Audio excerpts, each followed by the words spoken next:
আমি সকলো জাতি জনগোষ্ঠী আৰু বিশেষকৈ আমাৰ এই ক্ষেত্ৰত আমাৰ এটা কথা হয় কি হিন্দু আৰু মুছলমান এই লৈ আমাৰ ৰাজনীতিও হয় বহুত। আৰু এই ভাৰতবৰ্ষ যেতিয়া আমি স্বাধীন কৰিছিলোঁ আমি জনাত যে ইয়াত হিন্দু মুছলমানৰ সম্পূৰ্ণ সহযোগতে এই ভাৰতখন স্বাধীন হৈছিলে। গতিকে আজি এই সমন্বয়ৰ সৃষ্টিৰ কাৰণে যি আপোনালোকে ব্যৱস্থা কৰিছে ৰাঙলুবাসীয়ে, আজি ইয়াৰ পৰা মই ইতিমধ্যে গম পাইছোঁ 10খন জিলাৰ অন্ততঃ 20 লাখ মানুহ ইয়াত উপস্থিত হ'ব আৰু সেই 20 লাখ মানুহক আপোনালোকে অপ্যায়িত কৰিবৰ কাৰণে আৰু সমন্বয় সৃষ্টি কৰিবৰ কাৰণে যি ব্যৱস্থা হাতত লৈছে আমি হিন্দুসকলে ইয়াত সহযোগ কৰিছোঁ আৰু আপোনালোক ধন্যবাদ জনাইছোঁ। এই বাৰ্তাৰ জৰিয়তে যাতে অসমে গম পাওক যে ৰাঙলুত এনেকুৱা এটা সমন্বয় সৃষ্টি হৈছে। আমি সকলো জাতি জনগোষ্ঠী আৰু বিশেষকৈ আমাৰ এই ক্ষেত্ৰত আমাৰ এটা কথা হয় কি হিন্দু আৰু মুছলমান এই লৈ আমাৰ ৰাজনীতিও হয় বহুত।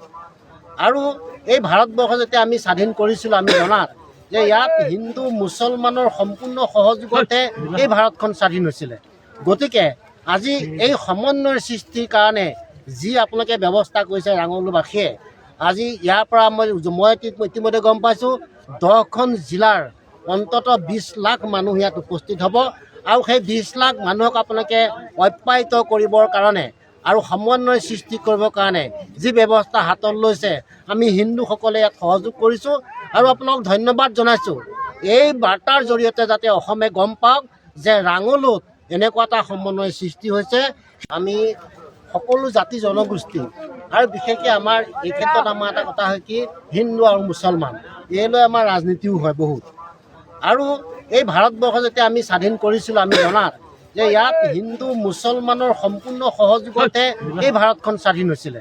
গতিকে আজি এই সমন্বয়ৰ সৃষ্টিৰ কাৰণে যি আপোনালোকে ব্যৱস্থা কৰিছে ৰাঙলুবাসীয়ে, আজি ইয়াৰ পৰা মই ইতিমধ্যে গম পাইছোঁ 10খন জিলাৰ অন্ততঃ 20 লাখ মানুহ ইয়াত উপস্থিত হ'ব আৰু সেই 20 লাখ মানুহক আপোনালোকে অপ্যায়িত কৰিবৰ কাৰণে আৰু সমন্বয় সৃষ্টি কৰিবৰ কাৰণে যি ব্যৱস্থা হাতত লৈছে আমি হিন্দুসকলে ইয়াত সহযোগ কৰিছোঁ আৰু আপোনালোক ধন্যবাদ জনাইছোঁ।